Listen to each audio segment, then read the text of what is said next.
Hello my friends and welcome, my name is Dennis and this is the latest update from Ukraine. We have awesome news as usual from Ukrainian army, and let's zoom in to Lyman city. This city is very close to the front lines and Russia still continue to keep that one under their control. By the way, my friends, make sure that you are watching me from my original channel Dennis Davydov, because there are lots of scammers who are taking my videos. We got the information from the Russian resources, and also that is confirmed by some of the Ukrainian media services that our forces advanced from this position all across the north part. So in that way we may circle Lyman city from this direction, and actually Russian forces would be just trapped in this place. Russian forces were able to build the defense line in Lyman city itself, so to minimize our losses obviously it's better to make a gap and go from the north side to Lyman city and also push from the south. You see that there are some lakes here and rivers. Those are natural obstacles for our attacking part this time,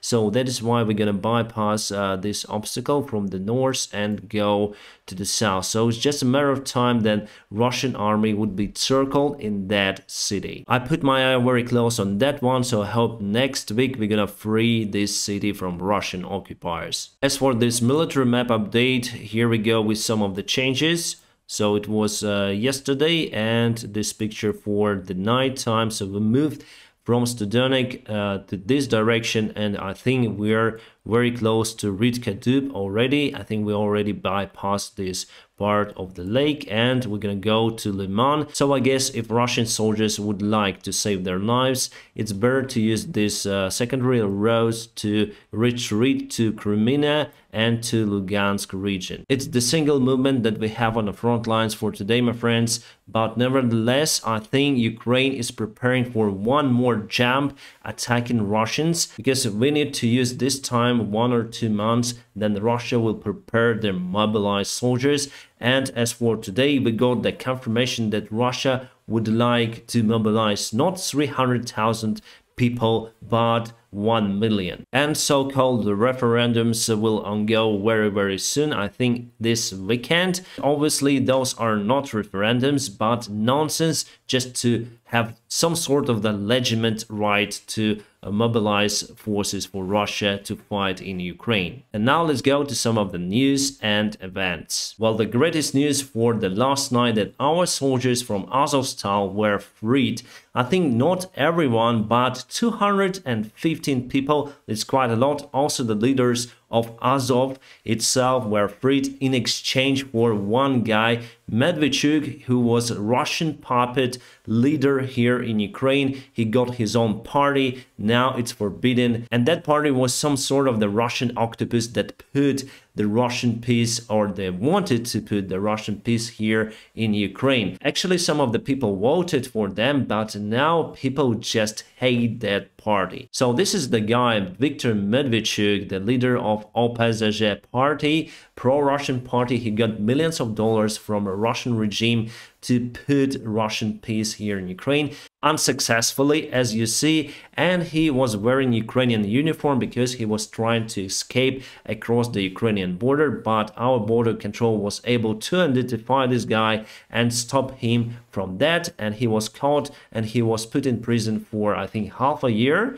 since the war was ongoing, and now he was exchanged for our guys. Awesome exchange. I think we got all of the information possible from that guy, and now we have our soldiers. Most of the soldiers in Ukraine, however, the leaders of Azov went to Turkey, and it was agreed with the Russian side that they will stay there till the end of this war. Nevertheless, Russian patriots were so angry that it was at the same day that Russia announced the massive mobilization in Russia, and before they said we're gonna capture Azov, we capture them, and we're never gonna release those soldiers to Ukraine because they are some sort of Nazis. Some of the guys got even death penalties, but they are now okay, they were exchanged, and I think there are still some of the soldiers in Russian territory. It was a painful punch for Russian propaganda yesterday, and it's great operation done by our negotiators who were able to free those guys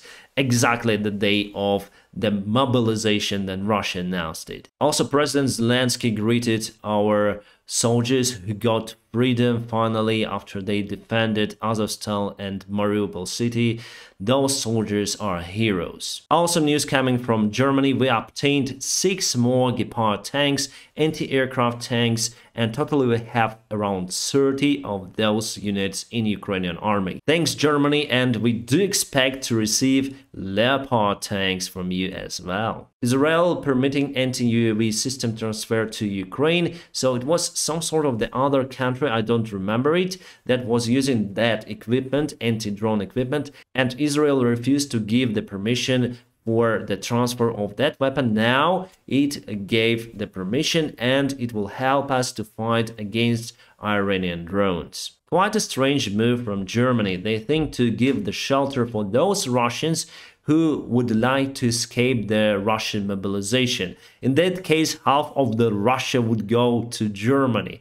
Don't do it. For example, Czech ministers say that they not gonna give any kind of shelters to Russians, as well as Estonians says, Lithuanians, Poland, so basically they do not accept Russian citizens for that reason in their country. And I think it's the proper way to do it. We should isolate Russia, and now they are prisoners in their own state. Russia starts to mobilize men. As I told you, they said that they're gonna mobilize 300,000 people, but now we have the inside saying that they're gonna mobilize around 1 million soldiers into their army. Not all of them will go to Ukraine to fight, because they also need the guys behind the front line, also for supplies, for everything, lorry drivers. And Russian army leader Shoigu said that Russia lost a little bit less than 6,000 soldiers and Ukraine lost 100,000. Why not 300,000 or something? So those numbers are unbelievable. Don't trust to Russian media and to Russian leaders. And I already told you about the financial document that showed the actual picture that Russia lost 50,000 soldiers during this war, who lost their lives, and many more injured personnel. So that is why they need lots of new meat coming to the front lines. That special military operation went completely wrong for Russia, and from what I see, around 10% of Russian men are trying to escape mobilization, leaving Russia itself for other countries. Because of the huge demand now, the price for air tickets went to the moon. So if you want to go from Moscow to Tel Aviv, for example, to leave Russia, here you have the price. So the cheapest one is a little bit less than $2,000. Also, Russian state airline Aeroflot is not accepting men for travel between 18 and 60 years old. And they are returning all of the tickets that were purchased before by those people. And just now, President Zelensky in his usual evening speech said that then Russia announced the mobilization. They admitted that they lost this special operation, or normal people call it war. They lost 55,000 soldiers here and many more injured. And Russians, if you want to save your lives, just go and run away from the mobilization, flee Russia itself, hide, or surrender if you were forced to fight here in Ukraine. And we got the report from the British intelligence. Even this limited mobilization is likely to be highly unpopular with parts of the Russian population. Putin is accepting considerable political risk in hope of generating much needed combat power. So this move is an admission that Russia has exhausted its supply of willing volunteers to fight in Ukraine. I also think like that.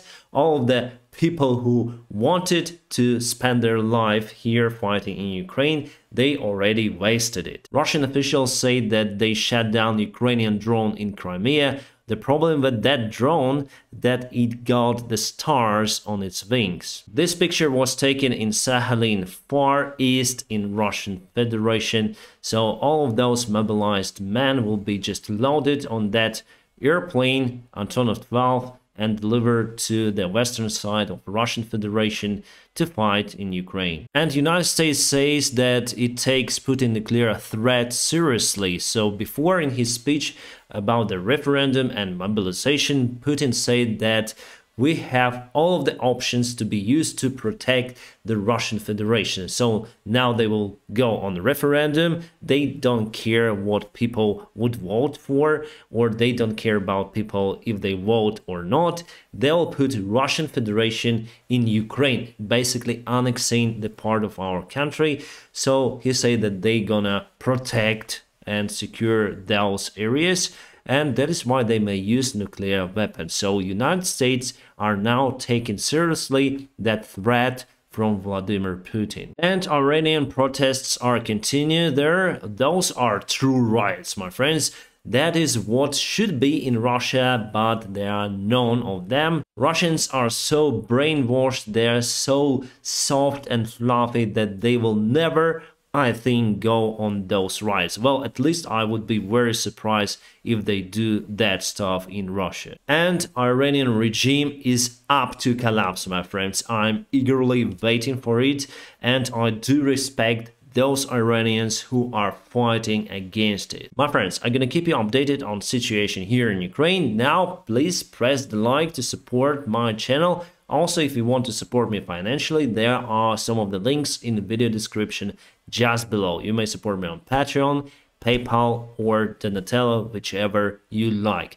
My friends, I wish you a peaceful sky wherever you are. Have a great time.